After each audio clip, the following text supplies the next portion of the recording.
धूमल ने कांग्रेस के मंत्रियों पर लगाया हिमाचल की अनदेखी का आरोप, कहा केंद्र में बैठे मंत्री हिमाचल का हक दिलाने में रहे नाकाम। नेताओं ने की दूरियां कम करने की कोशिश, काफी अरसे बाद एक मंच पर नजर आए वीरभद्र और कौल सिंह। हंगरंग घाटी जल विद्युत परियोजनाओं के विरोध में सड़क पर उतरे स्थानीय लोग, प्रदर्शन कर परियोजना को बंद करने की मांग। गर्मी बढ़ते ही पहाड़ी क्षेत्रों में बढ़े पर्यटक, हिमाचल के पर्यटन स्थल बने सैलानियों की पहली पसंद। पिछले साल 1 करोड़ से ज्यादा आए सैलानी।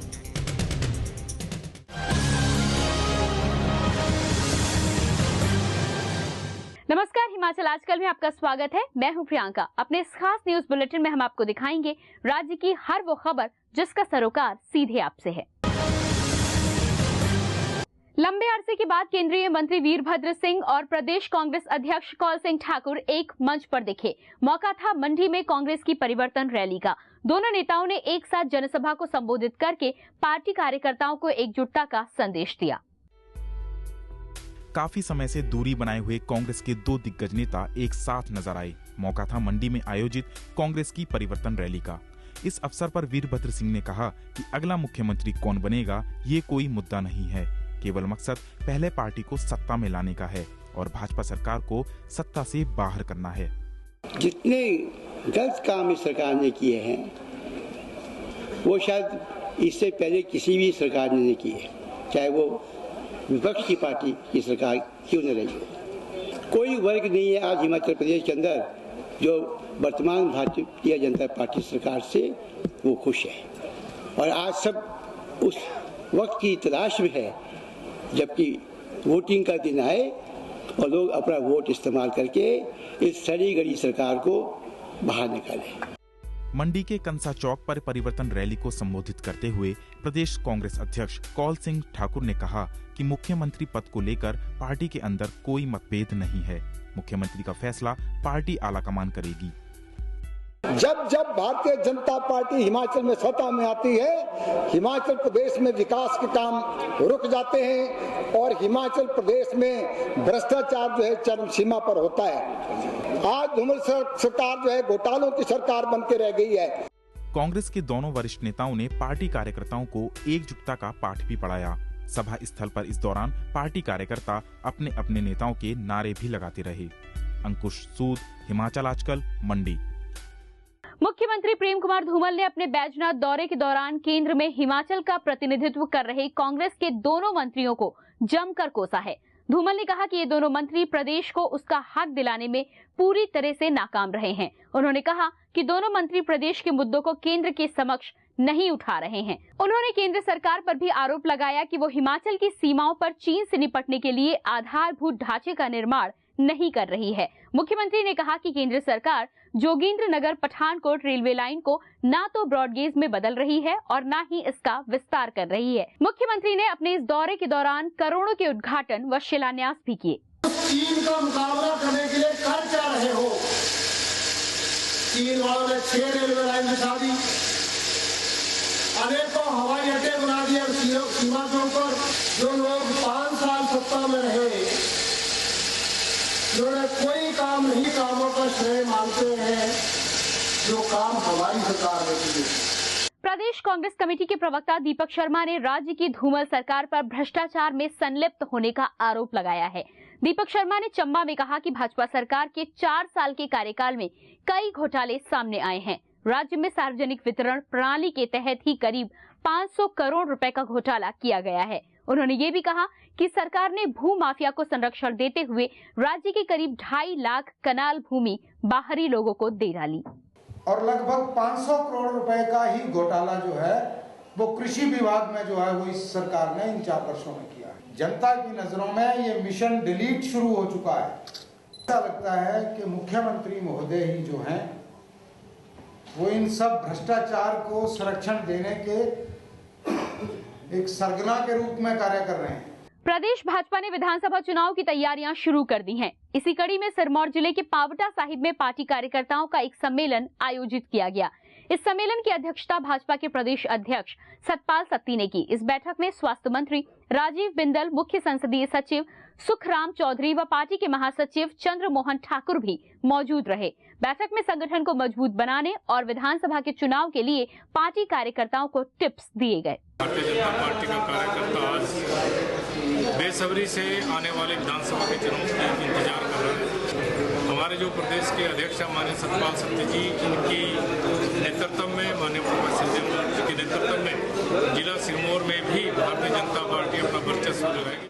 अनाडेल मैदान को लेकर सरकार के बाद अब शिमला नगर निगम ने सेना के खिलाफ मोर्चा खोल दिया है। नगर निगम सेना से अपनी 12 बीघा जमीन को वापस लेने के लिए कानूनी कार्यवाही करेगा। अनाडेल मैदान के समीप नगर निगम की ये जमीन सेना को 1955 में 20 साल की लीज पर दी गई थी, लेकिन 1985 के बाद सेना ने न तो नगर निगम से लीज की अवधि बढ़ाने के लिए कोई पत्राचार किया और न ही लीज का पैसा दिया। अब जब ये मामला गरमाया तो सेना ने लीज का 4000 का चेक भेजा, जिसे निगम ने वापस लौटा दिया। नगर निगम आयुक्त MP सूद का कहना है कि सेना ने 1985 के बाद लीज रिन्यू नहीं किया और नगर निगम की 12 बीघा जमीन पर कब्जा कर रखा है। उन्होंने कहा कि अगर सेना इस जमीन को जल्द ही नहीं लौटाती तो नगर निगम कानूनी कार्रवाई करेगा। लगभग 12 बीघा जमीन नगर निगम की है, जो आर्मी को सन 1955 में 20 साल के लिए लीज भी दी गई थी। 4-5 दिन पहले जब उनका एक चेक आया था, चेक पिछले 5 साल के लीज मनी का था, वो हमने वापस कर दिया क्योंकि आपके साथ हमारी लीज एग्रीमेंट खत्म हो गया है। नगर निगम शिमला ने अपने कर्मचारियों को 7% महंगाई भत्ते की किश्त जारी करने का फैसला किया है। महापौर मधु सूद की अध्यक्षता में आज नगर निगम की बैठक में महंगाई किश्त जारी करने को मंजूरी दे दी गई। कांग्रेस शासित नगर निगम की ये अंतिम मासिक बैठक थी और अगले माह निगम के चुनाव होने हैं। महापौर मधु सूद ने बताया कि कर्मचारियों को महंगाई की लंबित किश्त जारी करने का निगम ने फैसला लिया है। इसके अलावा बैरियर के समीप पार्किंग बनाने सहित कई अन्य प्रस्तावों को भी सदन ने पारित कर दिया। एम्प्लॉइज का महंगाई भत्ते का एक हाउस में आया था, तो उसमें जुलाई 2011 से लेके मार्च तक 2012 तक इनको महंगाई भत्ता जो है पिछला भी दिया जाएगा और मार्च से आगे भी मतलब इनको महंगाई भत्ता दिया जाना निश्चित है। वो 6 करोड़ मेरे ख्याल 83 लाख रुपए बनता है जो एम्प्लॉइज को दिया जाएगा। जनजातीय जिले किन्नौर के हंगरंग घाटी में बनने वाली 4 जल विद्युत परियोजनाओं के विरोध में स्थानीय लोग सड़कों पर उतर आए हैं। हंगरंग घाटी भारत तिब्बत सीमा के बिल्कुल समीप है। यही नहीं, ये घाटी ट्री लाइन से ऊपर है और पूरी तरह से शीत मरुस्थल है। यहाँ पर ऑक्सीजन भी काफी कम है। ऐसे में इन परियोजनाओं से होने वाले प्रदूषण से चिंतित लोग सरकार के इस निर्णय का खुलकर विरोध कर रहे हैं। सरकार ने निजी क्षेत्र की सहभागिता से इस घाटी में 4 विद्युत परियोजनाओं के निर्माण का निर्णय लिया है। इसके लिए यहाँ पर प्रारंभिक कार्य भी शुरू हो गया है, लेकिन इस कार्य के लिए स्थानीय लोगों को विश्वास में नहीं लिया गया।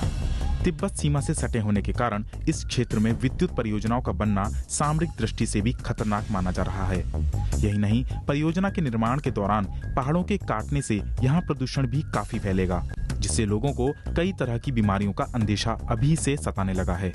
क्योंकि ट्री लाइन से ऊपर होने के कारण यहाँ ऑक्सीजन की पहले से ही कमी है। इसी के चलते हंगरंग घाटी के लोगों ने सरकार और प्रशासन के खिलाफ जोरदार प्रदर्शन किया। साइंटिफिक तौर पर भी हमारे यहाँ पर ट्री लाइन्स नहीं हैं, जो कि बिल्कुल इसके अनुकूल नहीं हैं। और हमारे जो स्नो लाइन्स थे, आज से 10-15 साल पहले जो हमारे स्नो लाइन्स बिल्कुल नज़दीक होते थे, आज बहुत दूर चले गया। अगर इस प्रोजेक्ट के बनने से प्रदूषण बढ़ेगी और वार्मिंग बढ़ेगा, जिस वजह से ग्लेशियर बहुत ऊपर चले जाएगा, तो कल को आने वाले समय में हमें पानी के लिए तरसना पड़ेगा। हंगरंग संघर्ष समिति ने ये प्रदर्शन सांकेतिक रूप में सरकार और प्रशासन को जगाने के लिए किया है। उन्होंने सरकार से आग्रह किया है कि इस तरह सीमाई क्षेत्र को खतरे में न डालें। स्थानीय लोगों का कहना है कि अगर सरकार ने अब भी ये निर्णय नहीं बदला तो उग्र धरना प्रदर्शन किया जाएगा। शुक्ला कमेटी रिपोर्ट में ये साफ साफ बताया गया है कि 7000 फीट से ऊपर किसी प्रकार का प्रोजेक्ट नहीं बनना चाहिए और ये चीज़ वहाँ के अनुकूल नहीं है और ख़ास करके ट्री लाइन से ऊपर प्रोजेक्ट बिल्कुल नहीं बनने चाहिए।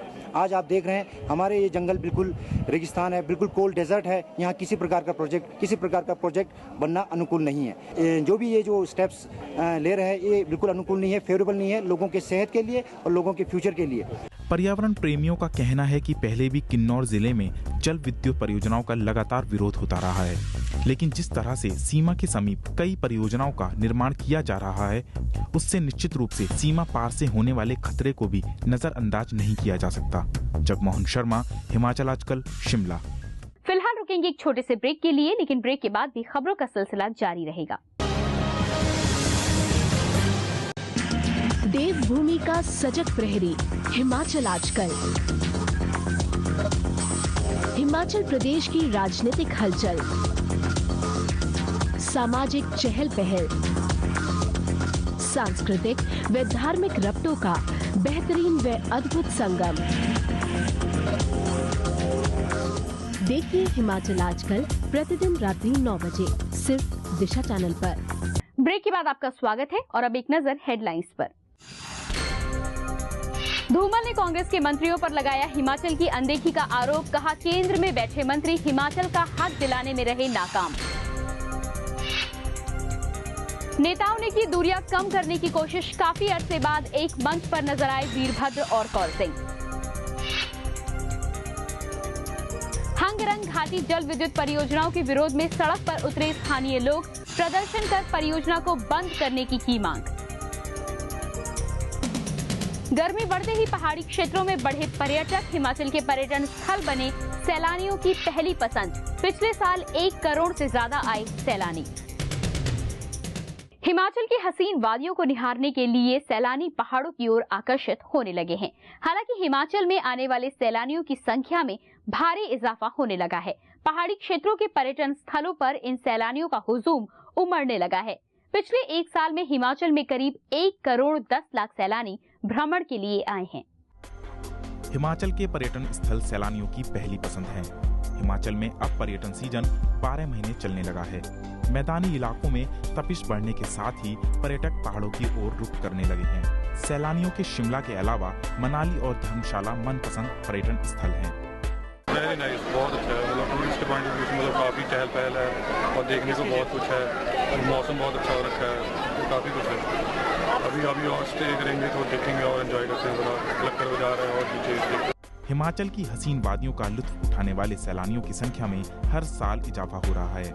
पिछले साल की बात करें तो 1 साल में ही हिमाचल के विभिन्न पर्यटन स्थलों में 1 करोड़ 10 लाख सैलानी पहुंचे हैं। पर्यटन विकास निगम ने पर्यटकों के लिए वॉल्वो बसें भी शुरू की हैं। हम लोगों ने 2009 में 4 वॉल्वो बसें चलाई थी, जो मनाली से दिल्ली के लिए और यहाँ से लिए। अब दिल्ली के लिए 1 और चला दी है। 5 मनाली में बसेस और आ जाएंगी हमारे पास, जो कि कल पहुँच जाएंगी। और पूरे देश भर से जो पर्यटक आए हैं वो करीब 1 करोड़ 10 लाख के करीब पर्यटक हमारे 31 दिसंबर 2011 तक आए। हिमाचल में पर्यटन उद्योग फलने फूलने लगा है। पर्यटन के क्षेत्रों में प्रदेश के पर्यटन विभाग को कई अवार्ड भी मिले हैं। भूपेंद्र चौहान, हिमाचल आजकल, शिमला। हिमाचल भले ही पॉलीथीन फ्री हो, लेकिन प्रदेश की राजधानी शिमला में कूड़े के ढेरों में पॉलीथीन अब भी दिखाई दे रही हैं। शिमला में कूड़े कचड़े से भरे डंपर और सड़कों पर बिखरे कूड़े से नगर निगम की सफाई व्यवस्था पर कई सवाल खड़े हो गए हैं। शिमला शहर के अलावा उपनगरों में भी सफाई व्यवस्था चरमराने लगी है। सरकार ने प्रदेश में पॉलीथीन पर पूरी तरह से प्रतिबंध लगा रखा है। राजधानी शिमला के कई क्षेत्रों में चोरी छिपे पॉलीथीन का प्रयोग किया जा रहा है। पॉलीथीन कूड़े के ढेर में देखने को मिल रही है। शिमला नगर निगम भले ही शहर में सफाई व्यवस्था का दावा करता हो, लेकिन शहर में जगह जगह कूड़े के ढेर लगे हैं। जब शिमला शहर की सफाई व्यवस्था का ये हाल है, तो साथ लगते इलाकों में स्थिति और भी बदतर होगी। लोग भी शहर की सफाई व्यवस्था को लेकर बेहद परेशान हैं। उन्होंने नगर निगम पर नियमित रूप से कचरा न उठाने का आरोप लगाया है। बहुत ज़्यादा प्रॉब्लम है और इससे न्यूसेंस बहुत होता है और सारा टाइम वो खुला रहता है और कचरा लोग डंपर में भी नहीं डालते हैं, बाहर ही गिराते हैं मैक्सिमम टाइम, और उससे अनहाइजीनिक भी है। प्लस बंदर वगैरह आते हैं, कुत्ते वगैरह घूमते रहते हैं, तो बहुत ज़्यादा न्यूसेंस है। तो इसका कुछ परमानेंट सोल्यूशन होना चाहिए, इसको हटाना चाहिए या प्रॉपरली कवर करके रखना चाहिए। उधर नगर निगम की महापौर शिमला के सभी वार्डों में कूड़े के लिए 25 गाड़ियां लगाकर संतुष्ट है। उनका कहना है कि शहर में सफाई व्यवस्था को लेकर नगर निगम के प्रयास लगातार जारी हैं। हमारे पास 25 वार्ड है नगर निगम के पास शिमला में, और हमने door to door garbage collection के लिए 25 गाड़ियाँ हर वार्ड में की गाड़ी लगेगी, जो कि हर वार्ड से, और उसमें हर वार्ड में मतलब जो गार्बेज कलेक्टर हैं वो 4-5 स्टेशन बनाए हुए हैं, वहाँ पे वो गार्बेज कलेक्टर के रखते हैं और गाड़ी जाती है और हर स्टेशन से वो गाड़ी उठा के लेके और जाती है। अब स्थिति चाहे जो भी हो, शिमला में कूड़े और सफाई व्यवस्था का चरमराना शहर के लिए बेहद चिंता का विषय है। ब्यूरो रिपोर्ट, हिमाचल आजकल। प्रदेश में कानून को ठेंगा दिखाकर मालवाहक वाहनों में लोगों को ढोकर उनकी जिंदगी से सरेआम खिलवाड़ किया जा रहा है। ट्रक, ट्रैक्टर, ट्रॉलियों व अन्य मालवाहक वाहनों में सफर करते लोगों को देखा जा रहा है। इन वाहनों के दुर्घटनाग्रस्त होने के कारण प्रदेश में बड़ी संख्या में लोग अपनी जान गंवा रहे हैं। इसके बावजूद प्रशासन इन वाहनों पर कार्रवाई करने में पूरी तरह से विफल रहा है। ऊना में मेले और त्योहारों के अलावा आम दिनों में भी लोगों को इन वाहनों में अक्सर सफर करते देखा जा सकता है, जो कि जानलेवा साबित हो रहा है। प्रशासन इस जोखिम भरी यात्रा पर अंकुश लगाने में नाकाम साबित हो रहा है। वहीं उधर परिवहन विभाग अधिकारी की माने तो वो समय समय पर कार्रवाई कर रहे हैं। उनका ये भी कहना है कि लोगों को ऐसे वाहनों में सफर करने से स्वयं भी बचना चाहिए। लोगों को जागरूक होना बहुत जरूरी है, क्योंकि ऐसे ही अनऑथराइज ट्रैवल करना उनकी अपनी जान से ही नहीं खेलते, अभी तो उसके और भी कुछ इसके रिपरकशंस होते हैं। इसके अलावा फिर भी लोगों में एक प्रवृत्ति जो है अपनी निजी बड़े गुड्स कैरियर जैसे वाहनों में यहाँ पे यात्रा करने की, उस पर एकदम से पूर्ण प्रतिबंध लगाना और इसके लिए बहुत मुश्किल हो रहा है। प्रदेश भर में यात्रियों से भरे मालवाहक वाहनों के दुर्घटनाग्रस्त होने के कई मामले सामने आ चुके हैं, लेकिन फिर भी लोग इन दुर्घटनाओं से सबक नहीं ले रहे हैं। राजीव भनोट, हिमाचल आजकल, ऊना। सुलह ब्लॉक कांग्रेस कमेटी की बैठक मारंडा में हुई। बैठक की अध्यक्षता ब्लॉक अध्यक्ष पीएस धीमान ने की। इस मौके पर पीएस धीमान ने कहा कि सुलह में मुख्यमंत्री के दौरे का मकसद महज लोगों को झूठे आश्वासन देना था। उन्होंने कहा कि प्रदेश सरकार घोटालों में संलिप्त है। सरकार बेरोजगारी व महंगाई को रोकने में भी पूरी तरह से विफल रही है। ऊना के बहडाला गांव में एक साधु पर नाबालिग लड़की से दुराचार के प्रयास का आरोप लगा है। पीड़ित लड़की की उम्र 12 वर्ष बताई जा रही है। बताया जा रहा है कि आरोपी साधु एक साध्वी के साथ पिछले 3 वर्षों से इस गांव में रह रहा था। पीड़िता लड़की को 1 रोज पहले ही हरिद्वार से यहां लाया गया था। घटना की सूचना मिलते ही पुलिस ने आरोपी साधु और साध्वी को हिरासत में ले लिया है। दोनों का मेडिकल चेकअप करवाया गया है और मामले की जाँच जारी है। उस पर यह आरोप लगाया गया है कि उसने एक नाबालिग बच्ची से छेड़छाड़ की है और धमकाया भी। अभी तक हमने दोषी को अरेस्ट कर लिया है। सोलन के वाकना घाट के समीप एक अज्ञात वाहन 26 वर्षीय युवक को कुचलकर फरार हो गया। युवक की मौके पर ही मौत हो गई है। युवक की पहचान शिमला निवासी जोगेंद्र के रूप में की गई है, जो कि पानी के एक टैंकर में कंडक्टर के तौर पर काम करता था। बताया जाता है कि सुबह करीब 9 बजे ही जब वो वाकना घाट में सड़क पर खड़ी टैंकर से पानी खाली करने जा रहा था तो किसी वाहन ने उसको कुचल दिया, जिससे उसकी मौके पर ही मौत हो गई। पुलिस ने अज्ञात वाहन के खिलाफ मामला दर्ज कर वाहन की तलाश शुरू कर दी है। राज्य स्तरीय रोहड़ू मेले का समापन हो गया। इस मौके पर स्थानीय विधायक खुशीराम बालनाहटा भी मौजूद रहे। विधायक खुशीराम बालनाहटा ने कहा कि मेलों से प्रदेश की संस्कृति व देव आस्था को बढ़ावा मिलता है। 3 दिवसीय मेले में दिन भर स्थानीय कलाकारों व स्कूली बच्चों ने रंगारंग कार्यक्रम प्रस्तुत किए। भारत अपनी परंपरा और संस्कृति के लिए जाना और माना जाने वाला देश है। हिमाचल प्रदेश अपनी संस्कृति के लिए जाना जाने वाला प्रदेश है। इसको अगर कोई जीवित रख रहा है तो मेलों के माध्यम से हमारे कलाकार, हमारे इतिहासकार, हमारे देवी देवते और वो लोग जो देव संस्कृति को विश्वास रखते हैं, उन सब लोगों को मैं उनका आभार व्यक्त करता हूँ। और अब एक नजर सुर्खियों पर।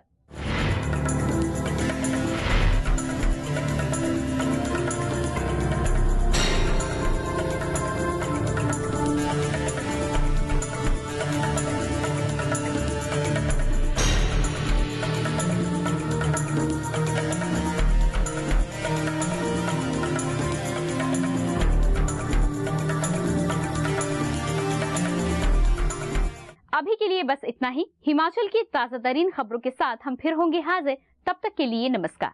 हिमाचल आजकल से जुड़ी किसी भी प्रतिक्रिया या सुझाव के लिए संपर्क करें कृष्ण भानु, ठाकुर वाटिका, खलीनी, शिमला 2। Phone number 09816901200। 017726294111। हमारा email ID है himachalajkal@gmail.com।